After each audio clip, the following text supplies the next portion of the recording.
Vamos iniciar com esta aula o capítulo 3 do curso de Fundamentos de Aeronáutica, preparado pelo Universo Exato.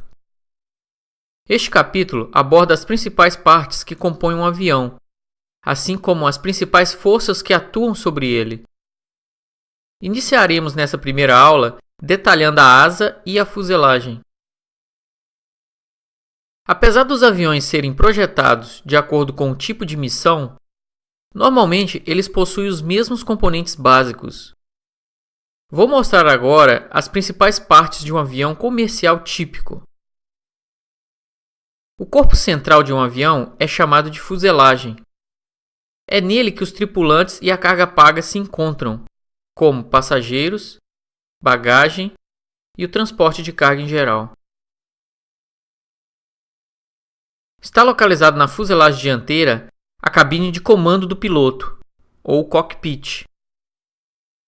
Na fuselagem traseira se encontra o conjunto da cauda, onde temos os estabilizadores vertical e horizontal. A asa é o principal gerador de sustentação para o avião. Nela também encontram-se instalados os tanques de combustível.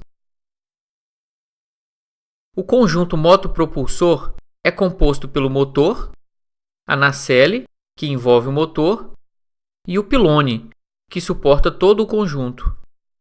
Normalmente, esse conjunto é localizado na asa ou na cauda do avião.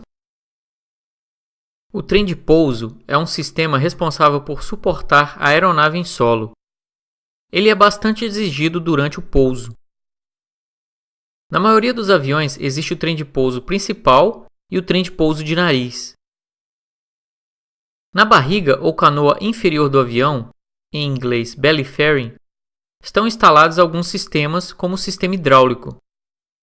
Na maioria dos casos, a máquina de ar-condicionado e alguns equipamentos eletrônicos também estão nesta região. Esta estrutura forma um compartimento não pressurizado. As principais superfícies de controle responsáveis pela manobrabilidade do avião se encontram na asa e no conjunto da cauda. O corpo central do avião é chamado de fuselagem. Ela aloca os passageiros, a tripulação, os controles necessários para operar o avião e o transporte de carga. As cargas transportadas podem ser tanto civis como militar, em que são transportadas armamentos de vários tipos. É a parte mais essencial do avião, já que os outros componentes estão ligados a ela. O desenho da fuselagem pode variar bastante dependendo da missão que o avião foi projetado para executar.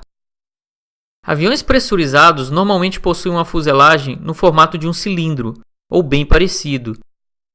Isso é devido às cargas de pressão que a fuselagem é submetida durante o voo.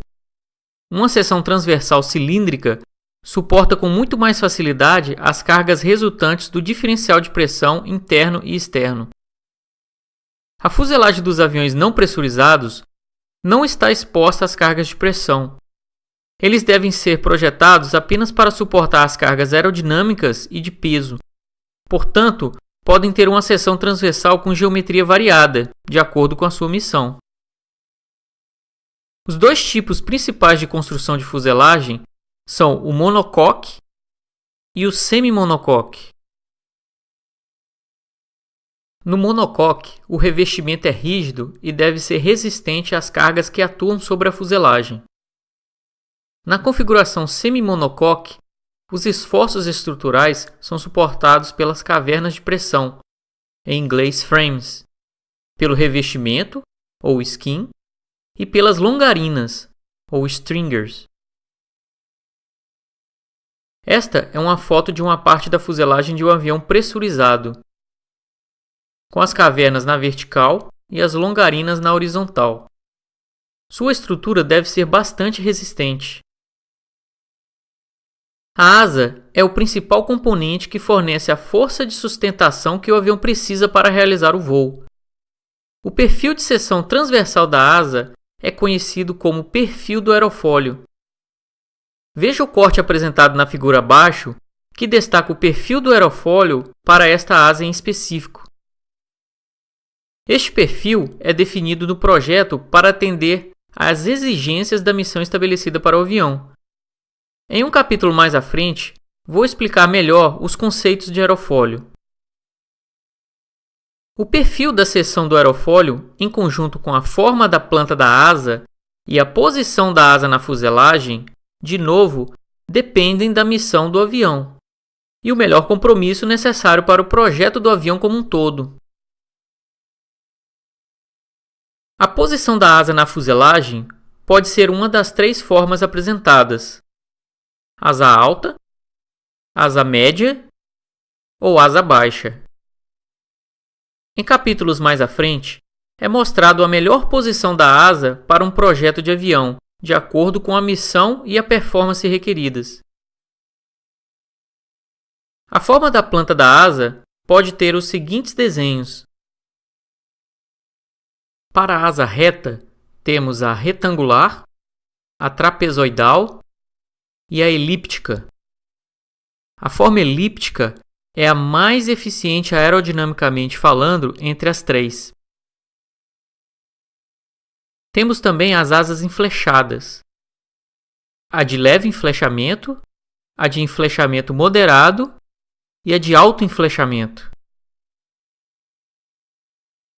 Um terceiro conjunto é a asa do tipo delta.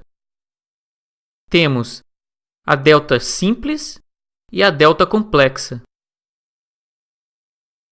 Todas essas variações de asa e a aplicação dela serão melhor explicadas em aulas mais à frente.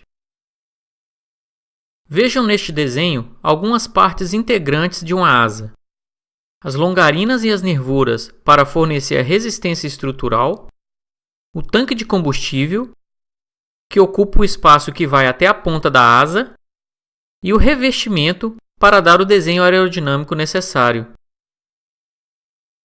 Bom, vamos ficar nessa aula por aqui. Na próxima, vou falar de outras partes essenciais que compõem o avião. Até lá!